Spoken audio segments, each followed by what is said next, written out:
welcome back. I'm doing a little bit today on my BMW. And what I'm actually going to be going through is how to test steering dampener down here. What's interesting about this generation of R1100s, across the lines, the GS, the RT, the S, I believe, and the R, only the original R came with a steering dampener as standard because the front end's too light. This only really came into effect when it was going at high speed, and it has a bit of a tendency apparently to do a steering wobble because the front end here is so light. So what I'm going to do is I'm going to go through how to actually test to see if your steering dampener is good. What the steering dampener does is it provides resistance as you turn the handlebars. Now, you should be able to turn the handlebars very easily at slow speeds, and it should, or if it was working correctly, as I understand it, provide more resistance the faster you turn.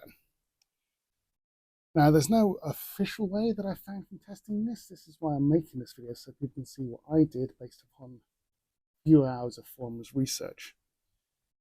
What people suggest is basically jiggling your handlebars. Or a second way is to take off one end of the steering dampers and try sliding it in and out and see if you can feel any change of resistance as the speed changes. So what we're going to do is we'll do the handlebars first, and then we'll take this off. Now, to take off one end, it's just Allen keys, so that's going to be nice and easy. And it definitely feels like something that's worth doing. Problem is, this is not a serviceable part. It is a replacement job, although people have said they have managed to service it. So if mine's blown, which I probably think is likely considering it's almost a 30-year-old bike, or done, I am going to have to probably get a new one or just go without, which I'm more likely to do because I don't tend to ride in excess of 70 miles an hour anyway. Mostly down backcountry roads for me, so I don't see the steering dampener providing much benefit. So let's bring it up top and we'll do the handlebars jiggle approach. So what I'm doing here is I'm sat on the bike on the center stand with my weight back so the front wheel is actually floating in the air. That allows me to test the whole range of motion just to check there's nothing notchy, which I do for my steering head stem anyway. But what I can do is I can move from side to side and see how much resistance that's taking, and then start moving faster and faster until eventually I feel a change in resistance with the bars. I don't. I actually feel no difference between doing slow and steady or a fast jiggle. That apparently is sign number one that the steering dampener is not having any effect. By all accounts, and again, if anyone's got any better ways of testing this or anything else, from what I've read on the internet, if you can do this, and there is no difference in the effort that is required to move the steering, the dampener's gone. What I'll do is the other test, and I'll bring you down at the bottom for that. So this test is about disconnecting one end of the steering dampener and then sliding it with your hand in and out to see if you're getting resistance, and again at speed. Lucky enough, you can actually access the steering dampener really easy on the R1100. It sits underneath here, and if you turn your steering wheel, handlebars rather, all the way to the right, you gain access to this top bolt here. Now you can see my bushings, rubber bushings here are super perished. In fact, I think that one's going to fall away in my hand. There we go. So that's not really doing much good anyway. Let me disconnect that and we'll see how that feels. This comes off with a washer, a bushing that appears to be terribly perished. It's not great. This looks to be a clip to hold the brake pipe around. The actual steering dampener itself, which you can just pull and move.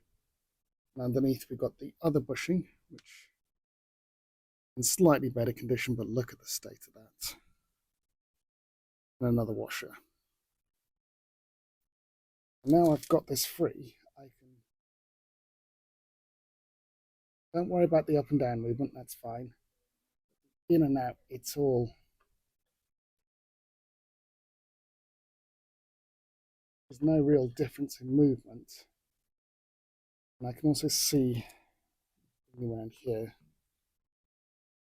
you see when I'm pushing that, there's no real difference in speed. Still no difference in resistance. It's a bit stiff to move, but I feel that's because it's probably quite dry. And as you can see here, a lot of hitting on the surface. So I think this is gone, based upon the fact of when I turn the steering wheel, handlebars, there doesn't feel to be any difference between having it connected and not having it connected. So I'm turning the bars now and it feels to be about the same resistance. So I'll show you how I disconnect the other side, and we'll have it fully off and we can see what we can see. So on this side, you can see the dampener is connected to rubber bushing, which allows it some movement. But it's actually mounted to this plate here, which appears to have one Allen key bolt there and one there. There we go. It's harder than it needs to be. That's our bolt out, and that dropped to the floor. So you can see now how this is mounted. These two bolts at that angle, sorry, these two bolts here at that angle. This is mounted to the front fork, and then as the bike turns left and right, that goes.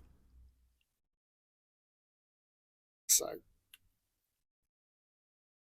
now there is on the back here circlip.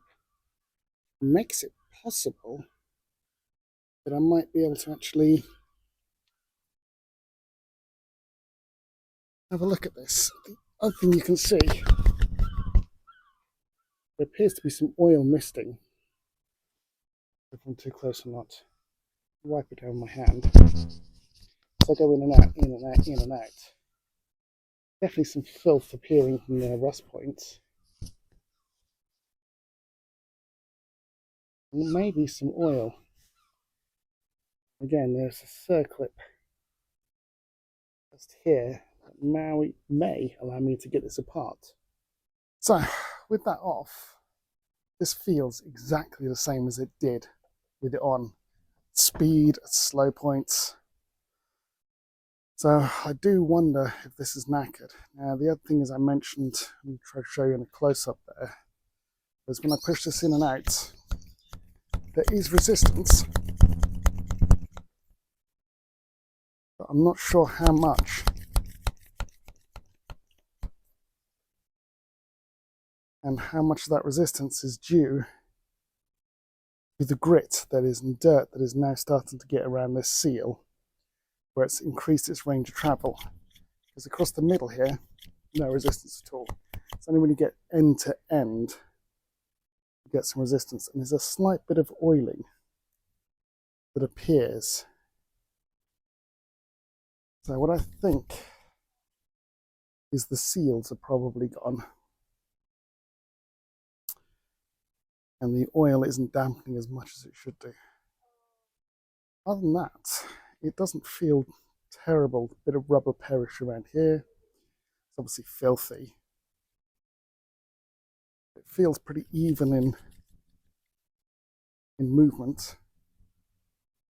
In the middle, really no resistance whatsoever. God, this looks terrible. But yes, I am sliding up and down a shaft. And this is the problem with this. This doesn't appear to be a definitive way that I can figure out from forums that says, yes, yours is broken, yes, yours isn't. All I can think of is because mine has pitting, there does appear to be a bit of oil left behind when it goes in and out now, or at least a bit of dirt, if not a light misting. There is some kind of issue. I don't think the seals are good anyway, and this doesn't feel like it's changed at all. So I'm going to take it off and ride with it for a little while and see if that actually does anything different for me. But if you are someone else who's got an R1100R and is interested in what people are saying as a test, those are the two. Take it off, hold it in your hand and see if there's any resistance. Hold the handlebars, get your weight off the front wheel, turn, then turn faster to see if there's a resistance change. I didn't feel any of that. And that does make me think this is gone. So, it's supposed to be a sealed unit from BMW, no replacements. I'm not sure. Because there are circlips in the end, maybe I can find the right washers. I'll do a bit more research, because if I can service this, I could put it back on the bike. Just needs a bit of a clean up and obviously resealing. So that could be something I can do. I know HyperPro makes some alternatives. They're quite expensive. The other option is to leave it open, because that would give me somewhere to relocate my oil coolers to if I want to do that. But I think the first thing is just to see how it rides without this. So those are two ways of testing your steering damper. And we'll find out if there's a problem for me. If anyone has any suggestions of how else I can test this. Now it's getting stiffer because I think it's getting more and more gunged up. Maybe there's a mini service I can do. Let me know. Especially if you've taken one apart and can recommend where I can get seals from and what the best oil is to go inside. That would be really interesting to find out. So, not seeing anything great on the forums. Maybe I'm just not doing well on my Google search. So if you've got any suggestions, let me know. In the meantime, thanks very much. This is probably worth doing if you've got one of these on your bike. It's a quick, easy task to do. You can see it's 3 bolts to take off. It's easy enough to go back on. And I've now got to find some rubber bushings to fix the ones I've got and see what I can do with the steering dampener. All right, thanks very much, and I'll see you soon.